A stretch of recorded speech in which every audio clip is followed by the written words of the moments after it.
আপনার ভিডিওর কোয়ালিটি যতটা না ইম্পর্টেন্ট তার থেকে অনেক বেশি ইম্পর্টেন্ট হচ্ছে ভিডিওর থাম্বনেল। থাম্বনেল কিভাবে ভিডিও ভাইরাল করে আমি একটি উদাহরণের মাধ্যমে আপনাদেরকে বোঝানোর চেষ্টা করতেছি।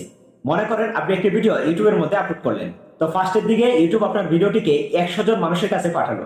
পাঠানোর পর যদি 100-র মধ্যে 10 জন, 15 জন বা 20 জনের মতো ক্লিক করে, আর তখন ইউটিউব মনে করে যে আপনার ভিডিওটি হয়তো ভালো, আর যার কারণে কিন্তু বেশি সংখ্যক মানুষ আপনার ভিডিওর মধ্যে ক্লিক করতেছে।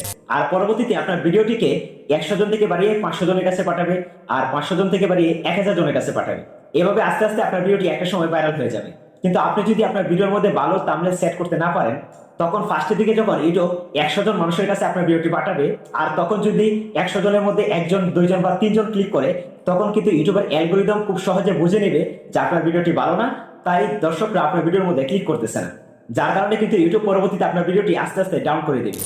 আর ভিডিওটি একবার ডাউন হয়ে গেলে কিন্তু সেই ভিডিওটি আর ভাইরাল করা যায় না। সো বুঝতেই তো পারলেন যে একটা ভিডিওর থাম্বনেল কতটা গুরুত্বপূর্ণ। তো আমি ডিরেক্ট চলে যাবো মূল ভিডিওতে। মূল ভিডিওতে যাওয়ার আগে সবার কাছে রিকোয়েস্ট থাকবে, চ্যানেলটিতে নতুন হয়ে থাকলে সাবস্ক্রাইব করে রাখতে পারেন, আর অলরেডি সাবস্ক্রাইব করে থাকলে থ্যাংক ইউ সো মাচ। এই থাম্বনেলটি আপনাদেরকে পিক্সেল ল্যাবের মাধ্যমে ডিজাইন করে দেখানোর জন্য আমি আমার ফোন থেকে ফার্স্টেই পিক্সেল ল্যাবটিকে ওপেন করে নিলাম। তো আমি আপনাদেরকে ভালো করে ডিজাইনটুকু দেখানোর জন্য আমি এটাকে হরিজন্টালে কনভার্ট করে নিব। তো কনভার্ট করার জন্য আপনারা যেটা করবেন, ফোনের উপর থেকে নিচ দিকে আপনারা এখান থেকে টান দিবেন। তো টান দেওয়ার পর এই যে দেখতেছেন অটো রোটেট নামে একটি অপশন আছে, এই অপশনটা এখান থেকে আপনারা সিলেক্ট করে দিবেন। দেন আপনি আপনার ফোনটাকে ধরে একটু ঘোরাবেন, ঘোরানো মাত্রই দেখবেন যে আপনার ফোনটি হরিজন্টালে কনভার্ট হয়ে গেছে। তারপর আপনাদের থাম্বনেল সাইজ সিলেক্ট করে নিতে হবে। তো সিলেক্ট করার জন্য এই যে দেখছেন 3 ডট আছে, এই 3 ডটের মধ্যে এখান থেকে আপনি ক্লিক করে দিবেন। ক্লিক করার পর এই যে দেখতেছেন এখানে একটি অপশন আছে ইমেজ সাইজ নামে, এই অপশনটার মধ্যে এখান থেকে আপনার ক্লিক করে দিবেন। তো ক্লিক করার পর আপনি যদি থাম্বনেলটুকু আপনার ইউটিউব ভিডিওর জন্য তৈরি করে দেখেন, তাহলে আপনার এই যে দেখতেছেন কাস্টমের সাথে একটি ড্রপ ডাউন একটি বাটন আছে, এই বাটনের মধ্যে এখান থেকে আপনার ক্লিক করে দিবেন। ক্লিক করার পর এই যে দেখতেছেন ইউটিউব থাম্বনেল নামে একটি অপশন আছে, এই অপশনটা এখান থেকে আপনারা সিলেক্ট করে দিবেন। সিলেক্ট করে এই যে কোনায় দেখছেন ওকে বাটন, এই ওকে বাটনের মধ্যে এখান থেকে আপনারা ক্লিক করে দিবেন। এখন আপনাদেরকে একটি ব্যাকগ্রাউন্ড আনতে হবে। তো ব্যাকগ্রাউন্ডটি আনার জন্য এই যে দেখতেছেন উপর দিকে প্লাস একটি আইকন আছে, এই আইকনের মধ্যে এখান থেকে আপনারা ক্লিক করে দিবেন। ক্লিক করার পর এই যে নিচের দিকে দেখতেছেন ফ্রম গ্যালারি নামে একটি অপশন আছে, এই অপশনটা এখান থেকে আপনারা সিলেক্ট করে দিবেন। সিলেক্ট করা মাত্রই ডিরেক্ট আপনার ফোন গ্যালারিতে চলে যাবে, আর ফোন গ্যালারি থেকে আপনি যে কোনো একটি ব্যাকগ্রাউন্ড সিলেক্ট করে নেবেন। ব্যাকগ্রাউন্ডটি সিলেক্ট করার পরে যে উপরে দিকে দেখতেছেন 16:9 নামে একটি রেশিও আছে, এই রেশিওটি এখান থেকে আপনারা সিলেক্ট করে দেবেন। সিলেক্ট করে একদম নিচের দিকে দেখতেছেন টিক চিহ্ন একটি বাটন আছে, এই বাটনের মধ্যে এখান থেকে আপনারা ক্লিক করে দিবেন। তারপর এখানে আপনারা দেখেন যে সেটিংস একটি আইকন আছে, এই আইকনের মধ্যে এখান থেকে আপনারা ক্লিক করে দিবেন। দেন আপনারা এখানে দেখেন যে রিলেটিভ সাইজ নামে একটি অপশন আছে, এই অপশনটার মধ্যে ক্লিক করার পর একদম নিচের দিকে হাইট নামে একটি অপশন আছে, এটাকে আপনারা ধরে এখান থেকে 100% করে দিবেন। তো করার পর এই যে উপরের দিকে টিক চিহ্ন বাটন আছে, এটার মধ্যে এখান থেকে আপনারা ক্লিক করে দিবেন। এখন আপনারা যদি ব্যাকগ্রাউন্ডটির কালার পরিবর্তন করতে চান, তাহলে এই যে আপনারা এখানে দেখেন যে কালার ফিল্টার্স নামে একটি অপশন আছে, এই অপশনটার মধ্যে এখান থেকে আপনারা ক্লিক করে দিবেন। ক্লিক করে আপনারা এই অপশনগুলো কাজে লাগিয়ে কিন্তু আপনি ব্যাকগ্রাউন্ডের কালার পরিবর্তন করে নিতে পারবেন। তো কালারটি পরিবর্তন করার জন্য এই যে উপরে দেখছেন এই অপশনটা আপনি এখান থেকে বাড়াতে বা কমাতে পারেন। দেন আপনারা স্যাচুরেশন এই অপশনটা এখান থেকে বাড়াতে বা কমাতে পারেন।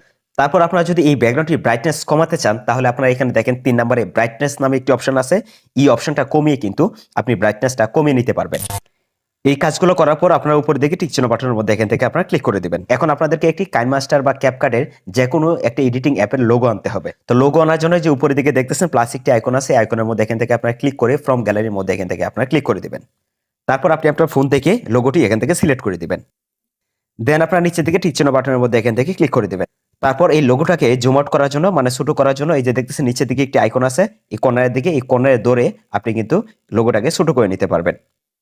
তো লোগোটাকে আপনারা জুম আউট করে সঠিক জায়গায় এখান থেকে সেট করে নেবেন। তারপর আপনারা এই যে এখানে দেখতেছেন 3D রোটেট নামে একটি অপশন আছে, এই অপশনটা এখান থেকে আপনারা সিলেক্ট করে দিবেন। সিলেক্ট করে 2 নম্বরে একটি অপশন দেখতেছেন ওয়াই অ্যাক্সিস নামে, এই অপশনটাকে আপনারা বাড়িয়ে 20 করে দিবেন।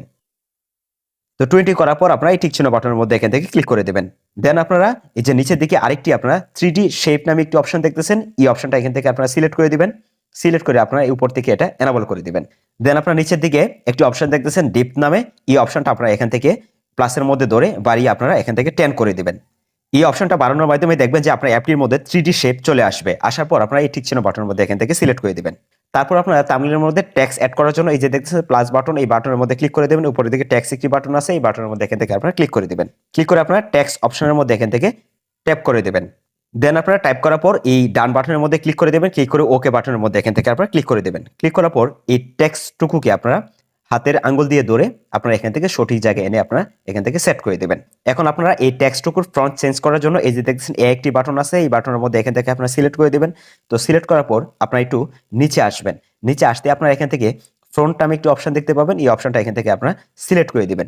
সিলেক্ট করে আপনারা মাই ফ্রন্ট যে একটি অপশন আছে এখান থেকে আপনি যে কোনো একটি ফ্রন্ট সিলেক্ট করে দিবেন।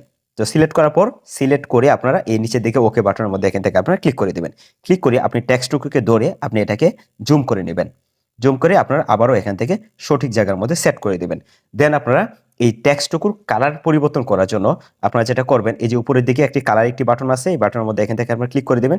ক্লিক করে আপনি এখান থেকে যে কোনো একটি কালার সিলেক্ট করে দেবেন। সিলেক্ট করে আবারও আপনারা ঠিক চিহ্ন বাটনের মধ্যে এখান থেকে ক্লিক করে দিবেন।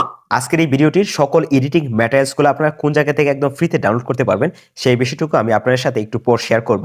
তো তার আগে আপনারা যেটা করবেন, আরেকটি ট্যাক্স অ্যাড করার জন্য এই যে আবারও আপনারা প্লাস বাটনের মধ্যে এখান থেকে ক্লিক করে দেবেন। ক্লিক করে আবারও আপনারা ট্যাক্স অপশনের মধ্যে এখান থেকে আপনারা ক্লিক করে দেবেন। দেন আপনারা ট্যাক্সটি অ্যাড করার পর আবারও ট্যাক্সের মধ্যে ধরে আপনারা সঠিক জায়গায় এখান থেকে সেট করে দিবেন। তো সেট করার পর এই ট্যাক্সের ফ্রন্ট চেঞ্জ করার জন্য পুরোর মতো আপনারা এই যে নিচের দিকে আপনার ফ্রন্ট নামে একটি অপশন দেখতেছেন, এই অপশনটার মধ্যে এখান থেকে আপনারা সিলেক্ট করে দেবেন।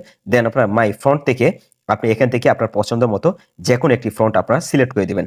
সিলেক্ট করে আপনার ওকে বাটনের মধ্যে এখান থেকে আপনারা ক্লিক করে দিবেন। দেন আপনারা ট্যাক্সের কর্নারে ধরে আপনারা ট্যাক্সটুকু একটু জুম করে নেবেন। তারপর আপনারা এই প্লাস বাটনের মধ্যে ক্লিক করে আপনি আপনার ফোন গ্যালারি থেকে তীর আইকনটুকু আপনারা ইনপুট করে নেবেন। তারপর আপনারা এই সবগুলোকে লক করে দিবেন। লক করার জন্য এই যে আইকন দেখতেছেন, এই আইকনের মধ্যে এখান থেকে আপনারা ক্লিক করে দিবেন। ক্লিক করে আপনারা এই যে দেখতেছেন তালা একটি আইকন আছে, এই আইকনের মধ্যে আপনারা ক্লিক করে সবগুলোকে আপনারা লক করে দিবেন। তারপর থাম্বনেলকে হাত দিয়ে ধরে রাখার এই ডিজাইনটুকু করার জন্য ফার্স্টেই আপনাদেরকে এই ডিজাইনকে সেভ করে নিতে হবে। তো সেভ করার জন্য এই যে দেখতেছেন সেভ একটি আইকন আছে, এই আইকনের মধ্যে আপনারা ক্লিক করে দিবেন। ক্লিক করার পর 2 নম্বরে দেখতেছেন সেভ অ্যাজ ইমেজ নামে একটি অপশন আছে, এই অপশনটা এখান থেকে আপনারা সিলেক্ট করে দিবেন। তো সিলেক্ট করার পর এই যে দেখতেছেন কাস্টম একটি বাটন আছে, এই কাস্টম বাটনের পাশে দেখতেছেন ড্রপ ডাউন একটি বাটন আছে, এই বাটনের মধ্যে আপনারা এখান থেকে ক্লিক করে দিবেন। তো ক্লিক করার পর একদম লাস্টে দেখতেছেন আলট্রা নামে একটি অপশন আছে, এই অপশনটা এখান থেকে আপনারা সিলেক্ট করে দিবেন। সিলেক্ট করার উপরের দিকে দেখতেছেন সেভ টু গ্যালারি নামে একটি অপশন আছে, এই গ্যালারি অপশনের মধ্যে ক্লিক করে আপনি এই ডিজাইনটাকে সেভ করে নেবেন। তারপর আপনারা আবারও পিক্সেল ল্যাবটিকে ওপেন করে নেবেন। ওপেন করার পর উপরের দিকে এই প্লাস আইকনের মধ্যে ক্লিক করে যে কোনো একটি ব্যাকগ্রাউন্ডকে ইনপুট করে নিতে হবে। আপনার ফোন গ্যালারি থেকে যে কোনো একটি ব্যাকগ্রাউন্ড ইনপুট করার পর আপনারা দেখতে পাবেন এই পাশে রিলেটিভ সাইজ নামে একটি অপশন আছে, এই অপশনটা এখান থেকে আপনারা ক্লিক করে দেবেন। ক্লিক করার পর নিচের দিকে দেখতেছেন হাইট নামে একটি অপশন আছে, এটাকে আপনারা ধরে 100% করে দিবেন। করে আপনারা এই উপরের দিকে টিক চিহ্ন বাটনের মধ্যে ক্লিক করে দিবেন। তারপর আপনি ব্যাকগ্রাউন্ডের কালার পরিবর্তন করতে চাইলে এই যে দেখতেছেন কালার ফিল্টার্স নামে একটি অপশন আছে, অপশনের মধ্যে ক্লিক করে আপনারা এইগুলো কাজে লাগিয়ে কিন্তু আপনি ব্যাকগ্রাউন্ডের কালারটা পরিবর্তন করে নিতে পারবেন। ব্যাকগ্রাউন্ডের মধ্যে কালারটি সেট করার পর এই টিক চিহ্ন বাটনের মধ্যে এখান থেকে আপনারা ক্লিক করে দিবেন। এই ব্যাকগ্রাউন্ডটাকে আপনারা লক করার জন্য এই বাটনের মধ্যে এখান থেকে আপনারা ক্লিক করে দিবেন। ক্লিক করে এই তালা আইকনের মধ্যে ক্লিক করে আপনি ব্যাকগ্রাউন্ডটাকে লক করে দিবেন। তো লক করার পর মাত্র যে ডিজাইনটুকু আপনি সেভ করেছিলেন এই সেভ করা ডিজাইনকে ইনপুট করে নিতে হবে। তো ইনপুট করার জন্য প্লাস বাটনের মধ্যে আপনারা ক্লিক করে দিবেন, ফ্রম গ্যালারির মধ্যে ক্লিক করে আপনি ডিজাইনটুকু ইনপুট করে নেবেন। তারপর আপনি এই প্লাস বাটনের মধ্যে ক্লিক করে আপনার ফোন গ্যালারি থেকে হাতের ইমেজটাকে ইনপুট করে নেবেন। তারপর আপনি হাতের ইমেজটাকে ধরে আপনি থাম্বনেলের মধ্যে সঠিক জায়গায় সেট করে দিবেন। এখন আপনি এই সবগুলো লেয়ারকে লক করে দিবেন। তো লক করার জন্য আপনারা এই আইকনের মধ্যে এখান থেকে আপনারা ক্লিক করে দেবেন। ক্লিক করে তালা এই আইকনের মধ্যে ক্লিক করে আপনি লেয়ারগুলোকে লক করে দিবেন। এখন আপনি এই থাম্বনেলের মধ্যে আরো যদি কোনো ট্যাক্স আপনি অ্যাড করতে চান তাহলে এই প্লাস বাটনের মধ্যে ক্লিক করে দিবেন। ক্লিক করে এই ট্যাক্স অপশনের মধ্যে এখান থেকে আপনারা ক্লিক করে দিবেন। দেন আপনি এই টেক্সটটুকুকে ধরে সঠিক জায়গায় সেট করে আপনি এই টেক্সটটুকুর ফন্ট আপনি চেঞ্জ করে নেবেন। থাম্বনেল ডিজাইনটি কিন্তু সম্পূর্ণ কমপ্লিট হয়ে গেছে। আর হ্যাঁ, এই থাম্বনেল ডিজাইনের সম্পূর্ণ ম্যাটেরিয়ালসগুলো আমার টেলিগ্রাম চ্যানেলের মধ্যে পেয়ে যাবেন। আর টেলিগ্রাম চ্যানেলের লিংক আমার ভিডিওর ডেসক্রিপশনের মধ্যে দেওয়া আছে। আপনারা চাইলে আমার টেলিগ্রাম চ্যানেলের মধ্যে অ্যাড হয়ে সকল ম্যাটেরিয়ালসগুলো কিন্তু আপনি ডাউনলোড করে নিতে পারবেন।